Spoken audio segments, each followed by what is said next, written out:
Hi குட்டீஸ், எல்லாருக்கும் வணக்கம். இன்றைக்கி ஒரு ரியல் லைஃப் ஸ்டோரி பார்க்கலாமா? நேற்று நடந்தது. நேற்று நண்பர்களோட மாலை பொழுதில் கிரிக்கெட் விளாண்டுட்டு இருந்தோம். ஸோ கிரிக்கெட் விளாட்றப்போ அங்கே மலை மேகம் சூழ்ந்து ரொம்ப ரம்மியமாக இருந்தது. அந்த டைமில் நண்பர் ஒருத்தர் வந்து அந்த பாலை அடிக்கும்போது அந்த பால் வந்து பக்கத்தில் இருக்க வால் தாண்டி அந்த பக்கம் அந்த வயல் அந்த அந்த பக்கம் விழுந்துருச்சு.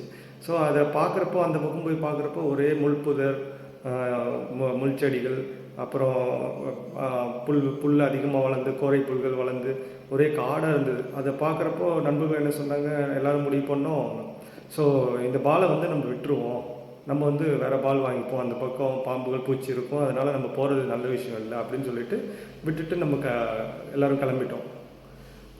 அடுத்த நாள் இன்னைக்கு காலையில் நான் அதை திரும்ப அதே இடத்துக்கு போயிட்டு அதை பார்க்குறப்போ என்னால் அதை மேலே ஏறி பார்க்குறப்போ என்னால் பார்க்க முடிஞ்சது.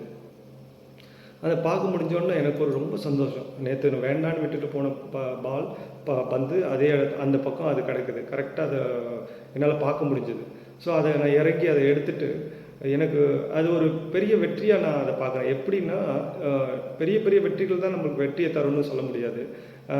சின்ன சின்ன வெற்றிகள் நம்ம ஒரு பாதைகளை கடந்து போகிறப்ப நம்ம சின்ன சின்ன லைஃப் நம்ம சொந்த லைஃப்பில் நடக்கிற விஷயங்களை பார்க்குறப்போ அது சின்ன வெற்றியாக இருக்கலாம். இது ஒரு வெற்றியா அப்படின்னு நீங்கள் பார்த்தீங்கன்னா அது வெற்றி இல்லை.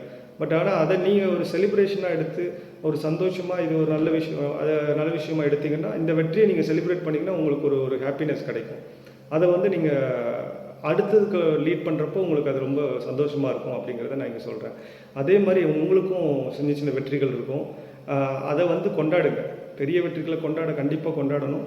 ஆனால் சின்ன வெற்றிகளை நீங்கள் கொண்டாடுறப்போ அது வந்து உங்களுக்கு அடுத்த கட்டத்துக்கு எடுத்துகிட்டு போகுங்கிறத நான் உங்களுக்கு சொல்கிறேன் குட்டீஸ்.